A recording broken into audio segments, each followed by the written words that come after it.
Take three again. Hey everybody, it's me, John Anthony Chihak Soltero. I'm the anti-hero, and I am here today to go over my top pickups in comic books for the year 2020.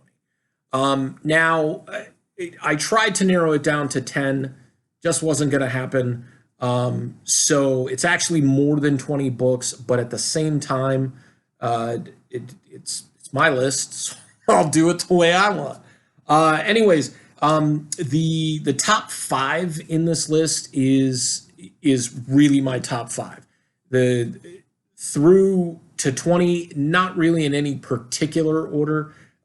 Just kind of cobbled them together in kind of an aesthetic way, but also in order to do things like size-wise with the books and stuff like that. So I'm a little finicky that way. So number 20 is The Last Ronin, number 1. Super hard to get book, underprinted, lots of issues with the solicitation to the first printing. There's already a second print out. Issue 2's already been delayed. This book was solicited in January or February of this year and did not hit the racks until the third quarter. So there was a lot of issues because of everything that's going on. I'm not an insider. I didn't read a lot about it, so I don't know why there were a lot of issues or why they didn't just combine the printings when they did the resolicitation for it. But it's a phenomenal story, great cover. There's a ton of variants out there as well. So I look for this to be the big story of 2021. As long as it comes out on time. That's always the case. Number 19, Superboy 76. First Beppo the Super Monkey. And I mean, how could this not be in my top 20? I love animals. I love superheroes. And so superhero animals, I mean, look who you're talking to. Number 18, the Totally Awesome Hulk 21, with the cameo or first appearance of Weapon H on the cover. Not included in the story from what I understand, but I mean, this is like arguably his first appearance. So it just depends on what you're looking at. It's kind of like that Hulk 180 versus 181 argument, although both of those are on the inside of the book. So it's a little bit different. Number 17, Wonder Woman Annual, number 4, first Yara Flor, who's going to be taking front and center in Future State alongside Nubia in the 2 Wonder Woman titles. So Future State Wonder Woman and Immortal Wonder Woman. So be ready to look out on that. And this is arguably a cameo or a first appearance. I guess they're saying on certain collector sites that Immortal Wonder Woman, or Future State Wonder Woman, whichever one Yara Flor is going to be in, is going to be her first appearance, issue 1. So we'll see.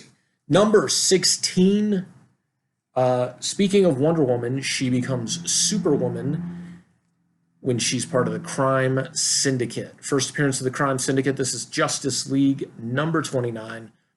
Picked this up from my friends at Lady T Comic Keys. And just a really cool book to add. There's probably like 3, other than some books I picked up on eBay or from my LCS, it's probably 3 different main sources that I picked these books up from. Speaking of which, I did hit the jackpot this year.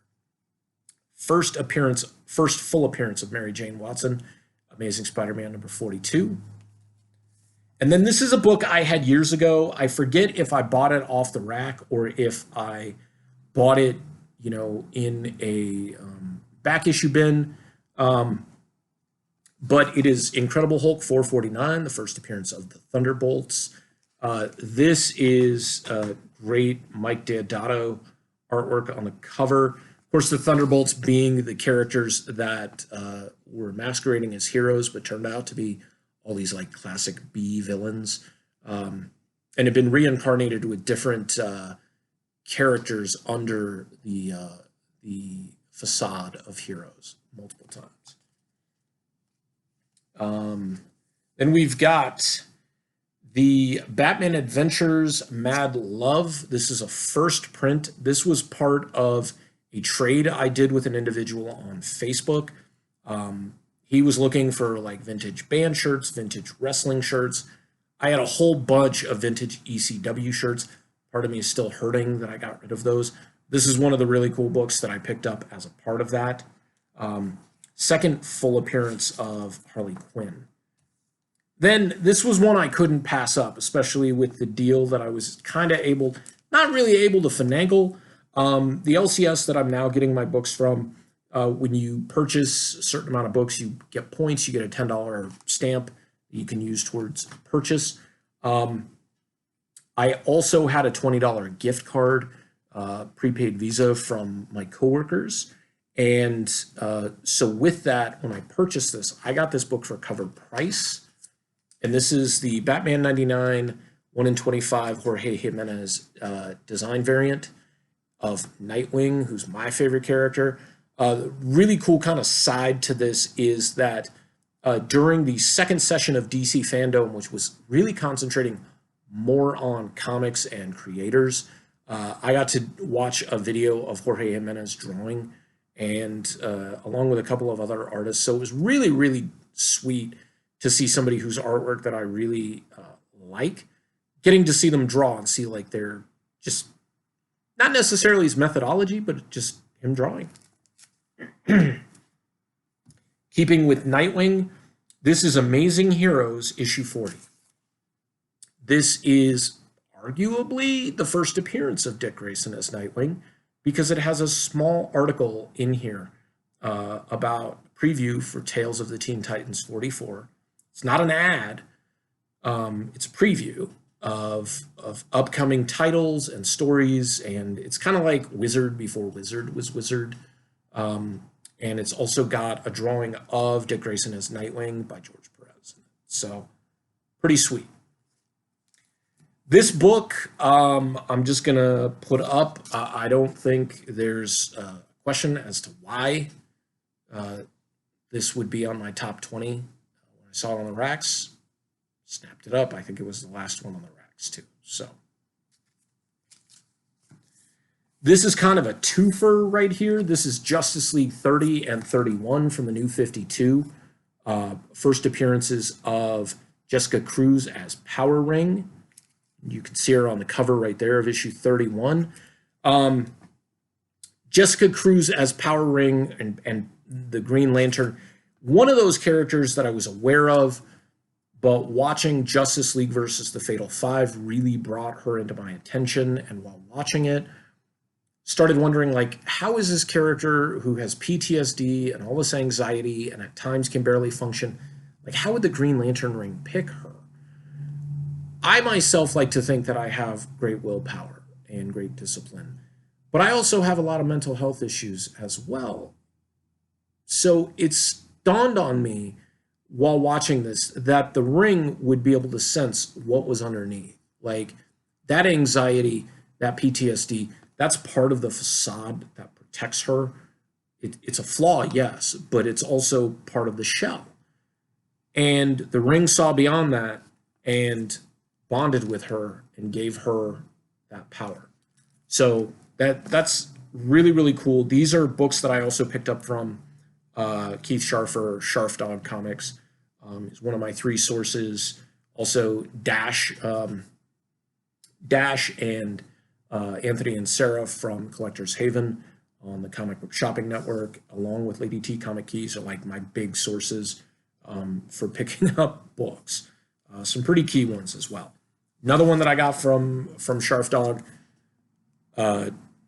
Darth Vader #3, First Dr. Aphra. Probably one of the big sought after books that became pretty big late last year, early this year. And Scharf Dog, usually really good with me, like, you know, gives me some pretty sweet deals, and also looks out for stuff for me, you know, and I try to do the same with him. If I see something that he might like, or I have something he might like, and that's just kind of building the community and looking out for each other. Lady T Comic Keys is really the same. I know I can always hit up Dash or Anthony and Sarah, Collector's Haven. Presidio Comics, Old Pueblo Comics. I can ask them about, like, hey, have you seen this book? Do you know about this book? Like, do you have copies of this book? And if they do, a lot of times they'll set it aside for me, they'll work with me on like how to get it to me, kind of thing, which I really, really appreciate. So this one was another pickup through Dash on Collector's Haven. This is Marvel Spotlight Moon Knight number 28. This book is already blown up, but I got it for practically a steal. One of the more expensive single issues that I've bought this year, along with Darth Vader number 3, but totally worth it to me because this is one of those books that's just going to keep going up. There's a cult following behind Moon Knight, and even way before Disney Plus announced that they were going to do the Moon Knight show and the Moon Knight movie and integrating him into the MCU, these books all started going up and were, just big, big, big. So we're down to this is 1, 2, 3. Okay, so this is number 6. This was also part of the T-shirt for Comic Book Exchange, a full set of Dark Knight Returns, all first prints, all near mint. I believe I had a first print of Batman Dark Knight Returns number 1. It was not in this nice of condition. So it's great to have this story. I have it in the absolute, I have it in trade paperback, but it's cool to have it in the single issues as well, because this is one of my favorite stories, easily a top 10 favorite story of all time. This is number 5. I didn't realize that I had picked this up this year, but I'm really, really glad that I looked through my picture files on my phone and looked at the dates associated with it. On my birthday, or for my birthday, I treated myself to the Uncanny X-Men number 133. I did an homage cover of this cover specifically for the collected edition of the Bubba Patrol in 2019. And when I had initially drawn that and was going to turn it into that cover, I began looking for it and had some people, had it available, but it was not in nearly this nice condition. It was like a mid-grade or a low grade, and they wanted near mint prices for it. Got this from Lady T Comic Keys, and they looked out for me. So this is a really cool book that can never truly be duplicated. It is Origin number 2 from the Wolverine Origin saga that is now not canon for whatever reason. It is signed by Paul Jenkins, but more importantly, it is signed by the creator of Wolverine, Len Wein. So this is my number 4. Number 3, to go along with these signed books. This is a book that I picked up from Dash and Collector's Haven. And again, thank you so much, Dash. This is a really, really big for me because my number 2 could arguably be my number 1, but you'll see why it's not my number 1. This certificate guarantees that the noted autographs as they appear on the accompanying book are authentic and assured by Purple Penguin Comics, obtained in person at the Nostalgia Comics Convention in Bangor, Maine, on September 26, 1993. The names Steve Mitchell, Robert Washington, Josephine Davis, and Dwayne McDuffie. This certificate is valid and transferable only with the book noted in this certificate. Any other use automatically invalidates and voids this certificate and all guarantees associated with it. This is Static number 3, signed by the man, Dwayne McDuffie. So there's no way this couldn't make it into my top 20. Obviously, easily into my top 10 and way into my top 5 as well. And so, been trying to find this for about 3/4 of the year, maybe almost all the year. Static number 1. This is the direct market edition, Dennis Cowan cover. He did both of the covers, of course, but Don't start none, won't be none. First appearance of Static from Milestone Comics. And I was hoping that I would have one more to show you, but ending with this would have been pretty top notch, with one exception. The book that made 2020 for me, and I would like to think for indie comics as well, but this book almost didn't happen. This book almost wasn't supposed to exist. There were so many roadblocks and detours in trying to get this book, and every time I look at it, it makes me smile. The Bubba Patrol #3, the Super Duper Cypress. I don't think this book really needs a whole lot of explanation. If you followed my videos or you know that I create comic books, you know that this series, the Bubba Patrol, is my baby. Euthanasia, I thought, was going to be the story that carried me through and everything. And in 2017, 3.5 years ago, I started this journey. And the journey took a little bit longer than I thought it was to start, but it started in 2017 and it's continued to now. And this is just the best way I can think of to end my top 20 of 2020 list. So I hope you guys are taking care of yourselves, and please take care of each other. We're not out of this just yet.